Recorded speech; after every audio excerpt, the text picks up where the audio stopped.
What's up guys? Welcome to day 181. Guys, আজকেরা একটা বিষয় নিয়ে আলোচনা করব।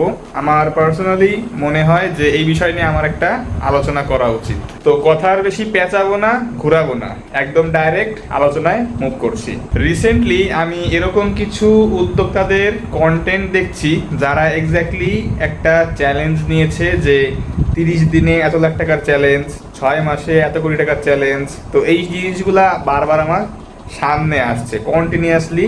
আমি দেখছি জিনিসগুলা আমার ফিডে বারবার ঘোরাফেরা করছে। বিষয়টা যদি আমি আরেকটু ক্লিয়ার করে বলি, সেটা হচ্ছে সেই উদ্যোক্তা তার ভিডিও শুরুতে বলছে আজ হলো আমাদের ডে 8, 30 দিনে 1 লাখ টাকা ইনকাম করার। তো আজকের আমরা এইসব দিয়ে এই কাজবাজ করলাম, আমাদের প্রোডাক্ট নিয়ে আজকের আমরা অমুক জায়গায় গেলাম, রাস্তায় বসেছিলাম, সেখানে আমরা আলহামদুলিল্লাহ 2 ঘন্টায় প্রায় 20 পিস তোমার প্রোডাক্ট বেচে ফেলছি, এরকম আমাদের লাভ হয়েছে এত টাকা। এইটাই মানে এরকম কন্টেন্ট কিন্তু তোমরা কম বেশি অনলাইনে দেখেছো। তো অ্যাজ ইউজুয়াল যেহেতু আমি সোশ্যাল মিডিয়া ইউজ করি, আমার সামনেও এই ভিডিওগুলা অনেকবারই এসেছে। তো এখন কথা হচ্ছে এখানে আসলে আলোচনা করার কি আছে। মেইন ঝামেলাটা হচ্ছে আমার কোনো সমস্যা নাই, এটা করছো ভালো করছো, কেননা পাবলিকালি নিয়ে যায় নিজের ব্যবসাটাকে পরিচিত করা, মানে বিশেষ করে ফুটপাতে বসে নিজের প্রোডাক্ট বেচা, এটা কিন্তু অনেকের আসলে বিষয়টা ইগোতে লাগে, অনেকে কিন্তু কাজটা করতে পারে না। তো সেই দিক থেকে আমি এই উদ্যোগটাকে অনেক বেশি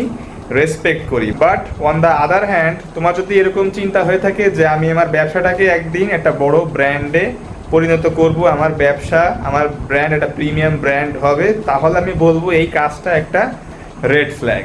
এখন এই কাজটাকে কেন আমি রেড ফ্ল্যাগ বললাম, তার মেইন রিজনটা হচ্ছে তোমরা কি করো। তোমরা করো কি, যেমন ধরো একটা ড্রপ শোল্ডার টি শার্ট আমি ধরলাম, তোমরা ড্রপ শোল্ডার টি শার্ট বেচো।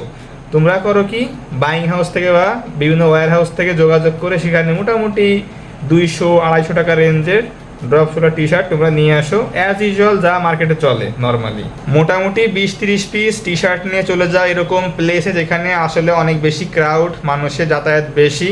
অনেকে হয়তো তোমার টেবিল নিয়ে যাচ্ছ প্রোডাক্টটা শোকেস করার জন্য, অনেকে হয়তো এরকম কার্টুন নিয়ে যাচ্ছ। কার্টুন করে কি, কার্টুন খুলে রেখে টি শার্টগুলোর উপর থেকে মেলে দেয়। তো এরকম আমি দেখেছি। তো অনেকে এই কাজবাজগুলা করো। তো আমি এগুলো আসলে অ্যাপ্রিসিয়েট করি একটা কন্ডিশনে, আবার আরেক কন্ডিশনে এটাকে আমি খুব বেশি একটা অ্যাপ্রিসিয়েট করি না। এখন আমি অ্যাপ্রিসিয়েটটা করছি কোন দিক থেকে সেটা আমি তোমাদেরকে ফার্স্টে বলছি। তোমরা যারা এরকম ব্যক্তি আছো যারা রাস্তায় দাঁড়িয়ে ঘন্টার পর ঘন্টা নিজের প্রোডাক্টটা সেল করার ট্রাই করছো, বিশ্বাস করো তোমরা অন্য সব লোকজনদের থেকে অনেক বেশি এগিয়ে আছো। সবাই কাজটা আসলে করতে পারে না, অনেকের ইগোতে বা মান সম্মানে এটা লেগে যায় যে লোকে কি ভাববে আমাকে দেখে, যে আমি এরকম একটা ছেলে, শিক্ষিত ছেলে, এরকম প্রোডাক্ট নিয়ে একটা টেবিল নিয়ে ফুটপাতে বসে গেছি আমার মাল বেচতে, লোকে কি বলবে, লোকে কি ভাববে।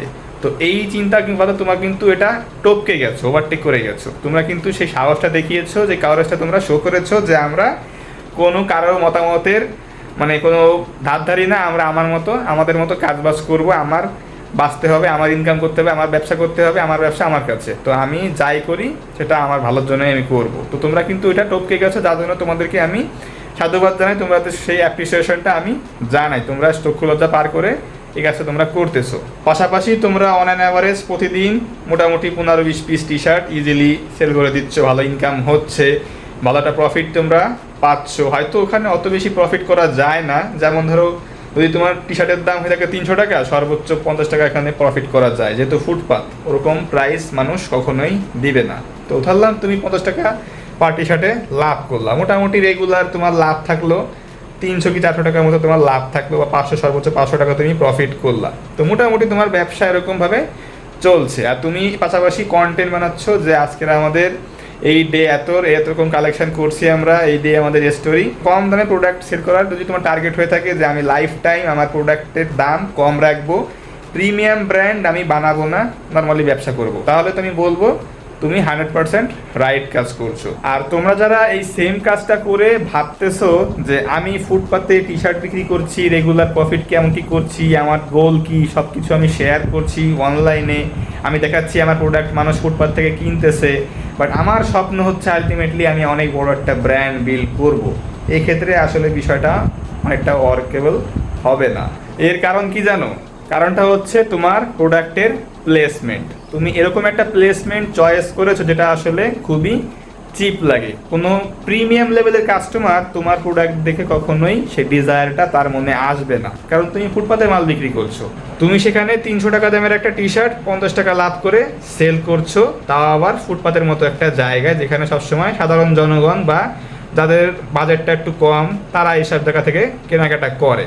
তো যখন তুমি এই কন্টেন্টটা শেয়ার করতেছো যে আজকেরা আমরা ফুটপাত থেকে প্রোডাক্ট এরকম বিক্রি করলাম মাত্র 2 ঘন্টায় এত সেল, ঠিক আছে, এটা শুনতে খুব বেশি ইন্সপায়ারিং লাগে বাট অ্যাসপায়ারিং লাগে না। আমি চাচ্ছি বোঝাইতে যে তোমার কন্টেন্টে মোটিভেশন আছে, বাট সেই যে তোমার প্রোডাক্ট টেস্ট করার যে ডিজায়ারটা, যে ইচ্ছাটা, ওইটা আলটিমেটলি জাগবে না যারা এক্স্যাক্টলি প্রিমিয়াম কাস্টমার। এখন তুমি বলতে পারো যে ভাই আমার তো আর সবসময় এক কন্ডিশন থাকবে না, আমি হয়তো আজকে ফুটপাতে আমার টি শার্ট বা আমার মাল বিক্রি করছি, আমার পুঁজি আস্তে আস্তে বাড়বে, আমি আমার ব্যবসা করে দিয়ে আস্তে আস্তে বড় করব, ওইভাবে আমি আমার ব্যবসাটাকে আরও বেশি প্রিমিয়াম করব। তো এই ক্ষেত্রে আমি বলবো যে তোমাকে যারা এই মুহূর্তে তোমার কন্টেন্টে যারা এই মুহূর্তে লাইক করছে, কমেন্ট করছে, শেয়ার করছে, ফলো করছে, তারা কিন্তু প্রিমিয়াম কাস্টমার না, তারা ওই মনে করো যে as usual normal customer. I mean যারা আসলে ওই সব ব্র্যান্ড ভ্যালু এইসব কিছুই বোঝে না, শুধু বুঝে যে কত কম দামে কত ভালো প্রোডাক্ট তারা পাবে। তো এই সব পাবলিকের কথা আমি বলছি। তো তোমার কিন্তু পেজে এরকম পাবলিক কিন্তু ভরে যাবে, সেরকম অডিয়েন্স তোমার তৈরি করা হয়ে যাবে এতদিনে। সো আমি ধরে নিলাম যে একটা পর্যায়ে এসে তোমার পুঁজি একটা স্ট্যান্ডার্ড লেভেলে এসে পৌঁছেছে, এখন তুমি চাইলে তোমার ব্যবসাটাকে আরও ভালো উপরের দিকে নিয়ে যেতে পারো।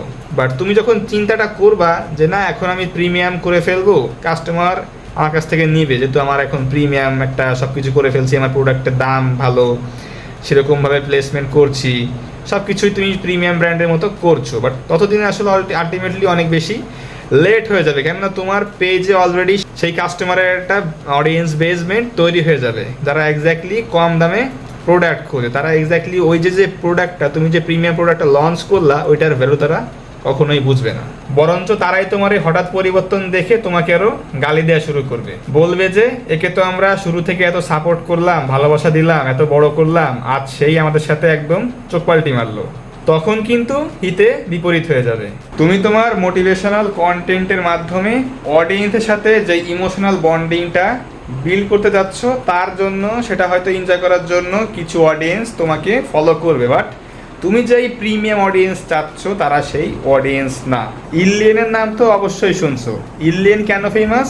ইলিয়েন ফেমাস মূলত পাঞ্জাবির জন্য, মানুষ পাঞ্জাবিটাই মূলত বেশি চিনে ইলিয়েনের, বাট ইলিয়েন কিন্তু একটা লাইফস্টাইল ব্র্যান্ড। এখন ইলিয়েনের যে ওনার, তার কিন্তু শুরু থেকেই প্ল্যান ছিল যে সে সবসময় প্রিমিয়াম জিনিস বিক্রি করবে, কোনো চিপ ক্যাটাগরি জিনিস সে সেল করবে না, যার জন্য সে একদম প্রথম থেকে ব্যবসার শুরু থেকেই তার প্রোডাক্টের প্লেসমেন্ট সব কিছু রেখেছে একদম হাই এন্ড প্রিমিয়াম লেভেলের। সে যদি আজকে তোমার মতো এরকমভাবে ভাবতো যে আমি একটা টেবিল নিয়ে বসবো ফুটপাতে, একটা পাঞ্জাবি রাখবো, কাস্টমার এসে দেখে কিনবে, আমি এরকম কন্টেন্ট বানাবো, আস্তে আস্তে আমি এরকম একটা ইলিয়েন বানায় ফেলবো, এটা আলটিমেটলি পসিবল না। কেননা তোমার প্রোডাক্টের মধ্যে ইমোশনটা আছে, তোমার জার্নির মধ্যে ইমোশনটা আছে, বাট তোমার প্রোডাক্ট দেখে কেনার যেটা ডিজায়ার থাকে সেটা তৈরি হবে না।